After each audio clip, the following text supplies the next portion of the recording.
The Ford Focus has always been an important vehicle in the automaker's lineup. Falling below the Fusion and above the Fiesta, it's just that everyman's car that gets you from point A to point B. For 2015, they've redesigned it with a much more aggressive styling, which falls in line with the Ford Evos One Ford theme. Up front, we have sleeker headlights and a grille that resembles more of the Fusion, making it more in line with the rest of the Ford family. Out back, we have a new set of taillights, and inside, everything has been retouched and gone over for a simpler, more direct, and just a better overall feel. So one of the things that Ford is trying to push with the 2015 Focus is value. And this car right here is something special because under the hood we have a 1-liter 3-cylinder turbocharged EcoBoost motor that gets a combined 35 miles per gallon.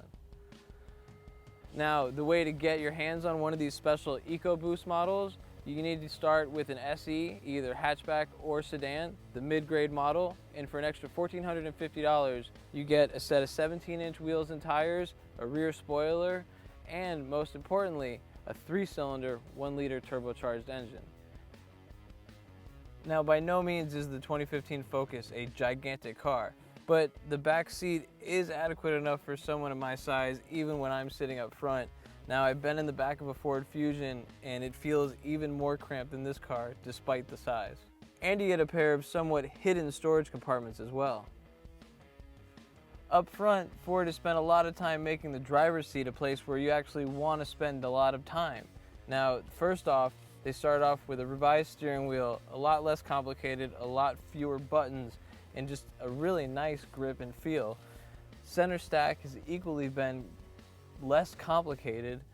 Gone are all of the buttons for a simple layout, just more refined, less buttons that you don't need, more knobs where you do need them, but overall, just a better experience.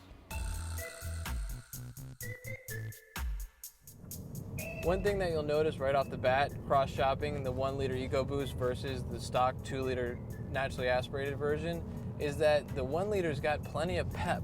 It's a turbo, it's a small 3-cylinder, but it's available only with a manual transmission, which means it gives you the option of keeping it up in the gears. And to be honest with you, it feels like there's less weight over the front end, and the engine just wants to rev and wants to go a lot more than the naturally aspirated 4-cylinder, even though that's a much bigger motor.